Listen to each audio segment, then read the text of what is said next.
amigo internauta, estamos aqui ao vivo, aqui pela TV Biosegredo. Entramos aqui sem até a vinheta, rapidinho já entramos aqui. Hoje o Alexandre falou assim, hoje vamos entrar no ar assim, rápido. Hoje é tudo muito intenso, porque ele disse aqui pra gente que hoje é o último programa ao vivo aqui do ano de 2011.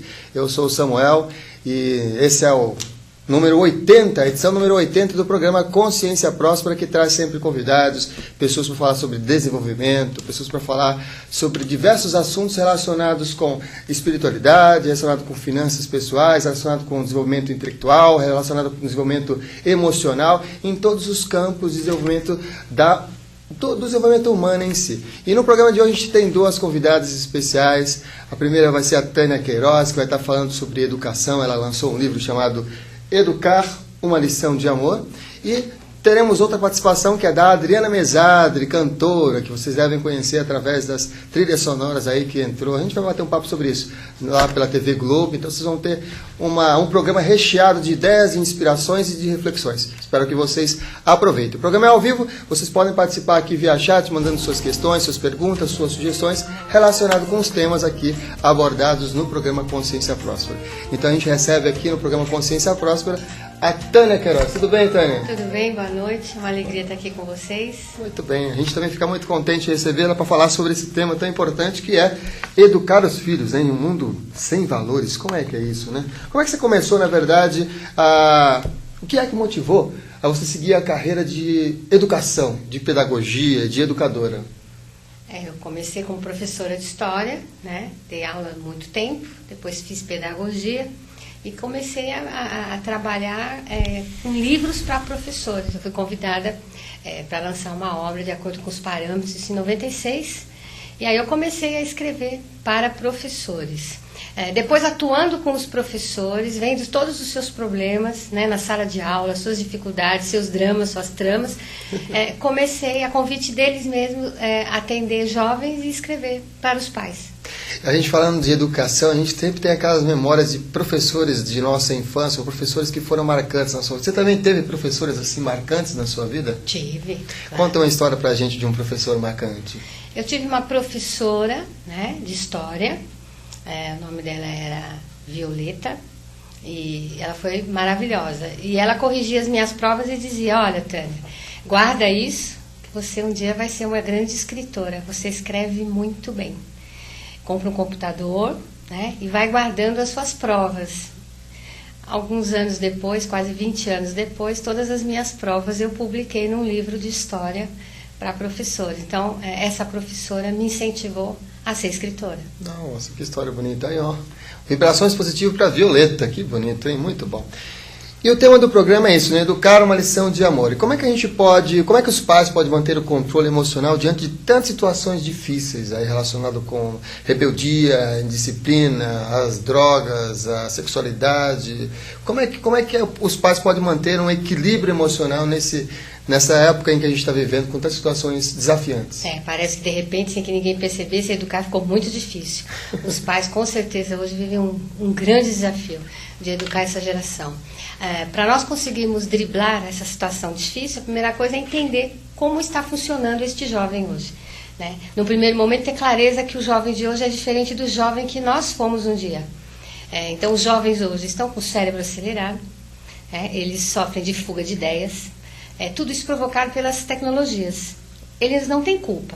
Então, uma coisa que a gente tem notado no dia a dia da escola, nos atendimentos aos jovens e aos pais, é que quando você explica para ambos o que está acontecendo, existe uma calma. Porque a criança, ela não sabe por que ela não gosta de estudar, porque a aula é chata, e por que ela gosta tanto do computador. E o pai, por sua vez, não entende por que a criança não gosta de estudar, porque o rendimento está cada dia mais baixo, porque ele não consegue perceber o quanto que a mente dessa criança é diferente da mente dele.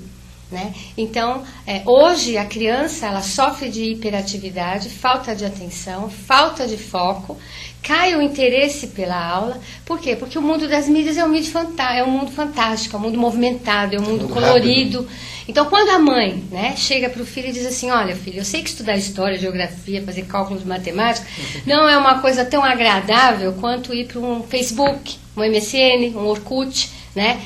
Não dá para competir. Coitadinha da sua professora, com aquele avental branco e o giz, ela não tem como competir com os personagens do cinema e da televisão. Então você vai ter que se esforçar para estudar. Então quando o pai entende o que está acontecendo com o filho, a cabeça desse filho, a mente dele, e começa a dialogar, conversar, e entender que não é preguiça, não é má vontade, mas é uma síndrome que a nossa sociedade está vivendo, ele consegue orientar e às vezes trazer a criança para o esforço da vontade.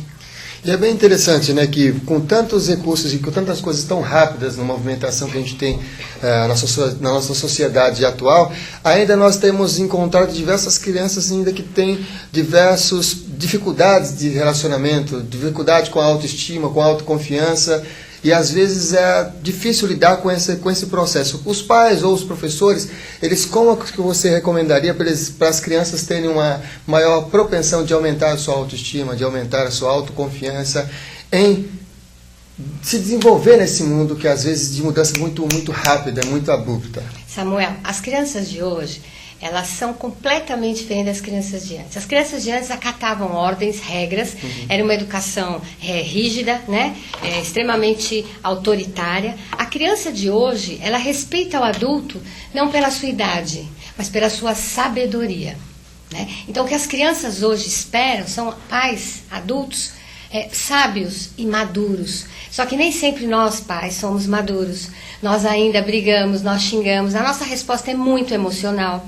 E o jovem de hoje, ele é muito pragmático. Ele não traz as reminiscências das crenças do medo de Deus da nossa geração. Ele não traz uma série de conteúdos emocionais, inclusive, que nós trazíamos, né? Dessa nossa geração. Então eles são pragmáticos, eles querem experimentar tudo. Então, muitas vezes, outro dia mesmo atendendo em consultório, uma mãe nervosa porque ela achava que o filho estava desacatando, que ele pegava o carrinho e jogava na parede. Então, esse menino está me desacatando. Não, ele estava experimentando a lei da física. O que acontece com carrinhos bater na parede? Então, necessariamente, muitas coisas que as crianças fazem, não é porque elas são somente desrespeitosas. Não, eles são diferentes. Eles querem experimentar. E o adulto hoje, ele tem que tirar um pouco da emoção e mais um pouco para a razão, para não destruir esse emocional dessa criança, quando essa criança não responde àquele autoritarismo do modelo antigo. Então, hoje a gente tem que estar muito consciente no sentido de dialogar, né, de elaborar com a criança as causas, os porquê das coisas, ou seja, dizer um não elaborado, explicando, né, para elas os motivos e incentivando. E normalmente a gente fala, cala a boca, fica quieto, engole o choro, né? O que você está pensando? Meu dinheiro é o quê? Capim? Então, a forma como nós adultos falamos com a criança, na verdade, é que vai definir que ela tenha uma boa autoestima, que ela tenha autoconfiança. Então, não é como o que falamos, mas como nós falamos. E provavelmente a partir dessas imposições é que a criança fique com a autoestima baixa, que uma autoconfiança também reprimida em relação à experimentação. Por exemplo, vai lá e fala para essa criança não tacar mais, não testar mais a lei da física. Aí ela acaba vendo aquilo como uma experiência, falando assim, não, eu não vou testar mais nada. E acaba não testando nada na vida por conta das imposições dos pais ou dos educadores. Sim, é não interpretar do lado emocional, que a gente está me desacatando. Não, olha, você fez uma experimentação que não foi legal, estragou minha parede, quebra o teu carrinho, né? Não é legal você fazer isso, quer dizer, explicar, né, de verdade dialogar, e nós adultos procurarmos ter respostas um pouco mais racionais. Nós somos muito emocionais ainda, e eles não são tanto assim. Muito bem. E falando de perguntas, aqui estamos recebendo várias aqui via chat. Aqui nós temos uma pergunta do Perseu.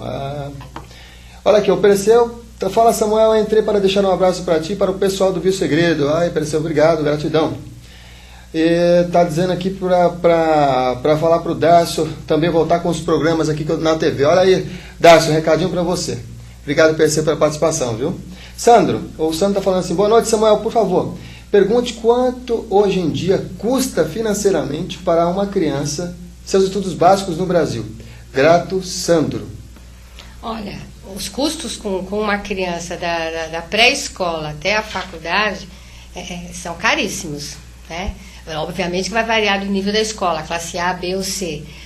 No nível razoável, no mínimo R$500 mil. Quer dizer, os pais realmente estão investindo muito nos filhos e nem sempre estão tendo este retorno, porque as crianças atualmente cada vez mais se interessam, cada vez menos por estudar. Essa é uma realidade que a gente vê na escola, na sala de aula. E isso precisa ser trabalhado urgente, isso precisa ser dialogado, conversado. E isso tem a ver também com os pais hoje conseguirem colocar limites nos filhos, né? Mas muitas vezes os pais, pela sobrevivência, ficam fora, carregam culpa, né? Se sentem culpados por estarem ausentes, e essa ausência eles acabam trocando presente por presença. Então vão para o shopping no final de semana, compram roupa, tênis de marca, vão barganhando com o filho para aliviar a culpa. Então, pai, você que está aqui nos assistindo, mãe, fica aí um pedido para esse Natal, para esse Ano Novo, joga a culpa no lixo, né? Você não tem culpa que precisa trabalhar, você não tem culpa que precisa sustentar seus filhos, faça isso com força, com propriedade, mas pega a culpa, joga no lixo, chega em casa e diga não para os seus filhos, quer dizer, não tenha medo de dizer não, não com amor. Eu te digo não porque eu te amo, eu te digo não porque eu te protejo, você não vai ficar mais que 3 horas na frente do computador.